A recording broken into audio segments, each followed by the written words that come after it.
Nuevas son tus misericordias, oh Dios, cada mañana, y grande es tu fidelidad. Bienvenidos a nuestro tiempo devocional.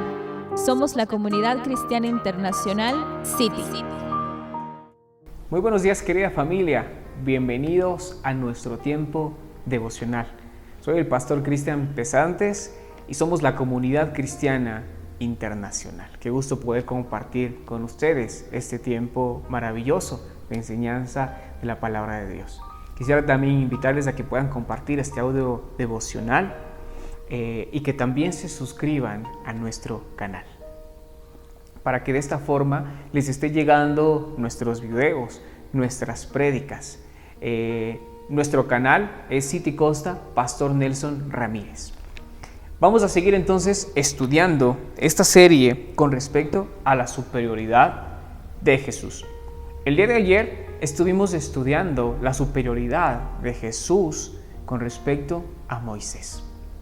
Jesús es mayor a Moisés. Jesús es superior a Moisés, aquel siervo fiel, aquel líder puesto por Dios para liberar a su pueblo de la esclavitud, los mismos que se le rebelaron. Pero también la palabra de Dios nos mostró que Jesús es superior a Moisés, aquel que había sido llamado no a vivir como siervo, sino como hijo, siendo él el edificador de esta casa espiritual, aquel constructor de la casa y por ende quien lleva la mayor gloria. Hoy vamos a estudiar una nueva superioridad de Jesús. Jesús es superior a los sacerdotes levíticos. Quisiera que me acompañaran entonces a la Biblia. Vamos a ir nuevamente al libro de Hebreos, capítulo 4. Versículo 14. La palabra de Dios nos dice lo siguiente: Jesucristo, el gran sumo sacerdote. Por tanto, teniendo un gran sumo sacerdote que pasó a través de los siglos, Jesús, el Hijo de Dios, retengamos nuestra profesión, porque no tenemos un sumo sacerdote que no pueda compadecerse de nuestras debilidades, sino uno que ha sido tentado en todo según nuestra semejanza, pero sin pecado. Acerquémonos pues confiadamente al trono de la gracia para alcanzar misericordia y hallar gracia para el oportuno socorro. Porque todo sumo sacerdote, tomado de entre los hombres, es constituido a favor de los hombres en lo que a Dios se refiere, para que presente ofrendas y sacrificios por los pecados, pudiendo sentir compasión a nivel de los ignorantes y extraviados, puesto que él también está rodeado de debilidad, y por causa de ella debe ofrecer por los pecados tanto por sí mismo como también por el pueblo. Y nadie toma para sí mismo este honor sino el que es llamado por Dios, como lo fue Aarón. Así tampoco Cristo se glorificó a sí mismo haciéndose sumo sacerdote, sino el que le habló así: Tú eres mi hijo, yo te he engendrado hoy. Como también dice en otro lugar: Tú eres sacerdote para siempre, según el orden de Melquisedec. Jesús entonces es el gran sumo sacerdote que traspasó los cielos. El sacerdocio levítico no era más que un servicio terrenal, pero el sacerdocio de Jesús traspasó los cielos. Y Dios mismo lo llama el gran sumo sacerdote. La función principal que tenía el sumo sacerdote era aquella de oficiar los sacrificios al Señor. En el libro de Hebreos, lo que estamos leyendo, el texto quiere llamar su atención al carácter específico y único de Jesús como nuestro único gran sumo sacerdote. Y es que ningún otro sumo sacerdote ha tenido esta añadidura a su nombre, es decir, el gran, es decir, Jesús entonces es superior a todos los sumos sacerdotes. Y es que ningún sumo sacerdote ha traspasado los cielos. Ningún sumo sacerdote ha sido llamado hijo de Dios. Jesús es el sumo sacerdote sin pecado. Los demás sumos sacerdotes estaban rodeados de debilidad y por ende también de pecado.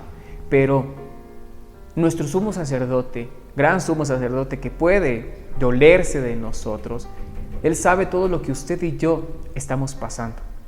La palabra griega antigua para compadecer significa sufrir junto con.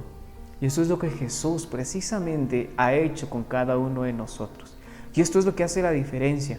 Jesús agregó la humanidad a su deidad. Vino y vivió entre nosotros como un hombre. El hecho de que haya estado presente marca la gran diferencia.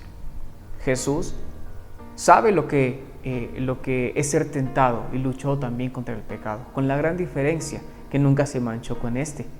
Muchas veces, como pensamos, como decimos que Jesús es Dios, entonces por ende no sufrió la tentación de la misma forma, de la misma manera en la que nosotros vivimos cada día. Pero Jesús enfrentó la tentación de una forma mucho más difícil de la que usted y yo hayamos podido vivir, o conforme lo hagamos o lo podremos hacer. Pero en esto, este ideal de sumo sacerdote es paciente porque también está rodeado de debilidad. Y aquí podemos entonces encontrar que Dios ha puesto mandamientos específicos para que el sumo sacerdote ministrara con la conciencia de que él también está rodeado de debilidad. El sumo sacerdote terrenal, los levitas. El sumo sacerdote tenía que hacer un sacrificio primero para recordarse a sí mismo y a la nación que él también era un pecador y que ese pecado debía ser expiado. Él lo hacía primero y luego lo hacía el pueblo. Pero Jesús nos demuestra que es superior entonces a estos sumos sacerdotes. Es el gran sumo sacerdote. ¿Por qué? Porque no tuvo pecado. Sí, fue tentado en el desierto por Satanás.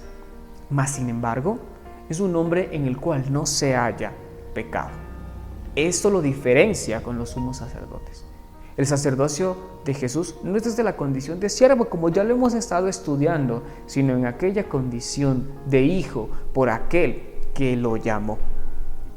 El Padre, el que le dijo, tú eres mi hijo. El que le dijo, yo te he engendrado hoy. Entonces Jesús ejerce aquella profesión de sacerdocio desde la condición de hijo. El sacerdocio de Jesús es un sacerdocio eterno y no como el sacerdocio terrenal del de los levitas, que era temporal. Jesús no se hizo a sí mismo sumo sacerdote, al contrario, así como fue declarado hijo, también fue declarado sacerdote para siempre. El sacerdocio de Jesús era muy difícil de entender para los primeros cristianos, dado que Jesús no era del linaje de Aarón, no pertenecía. Pero Jesús no afirmó ni practicó ningún ministerio dentro de la iglesia, sino que más bien los confrontaba a aquella estructura religiosa, en vez de unírsela a ella, dado que en ese mismo tiempo el sacerdocio se había manchado, se había convertido en una institución corrupta. Y por ende, el sacerdocio no era bien visto, no tendría una larga duración, no podía ser aceptado de acuerdo a la corrupción que había. Pero más bien cuando Dios nombra que Él es el sacerdote para siempre, este sacerdocio de Jesús, que lo hace referencia como el de Melquisedec, dice que no tiene fin. Y es que ningún sumo sacerdote descendiente de Aarón tuvo un sacerdocio que fuera eterno. No lo hay. Ningún sacerdocio que durara para siempre como aquel sacerdocio de Jesús, aquel sacerdocio que es eterno. La palabra de Dios entonces nos demuestra que Jesús es aquel gran sumo sacerdote, aquel título que a nadie lo ha sido dado. Él es el gran sumo sacerdote que traspasó los cielos, algo que ningún sacerdote lo ha hecho.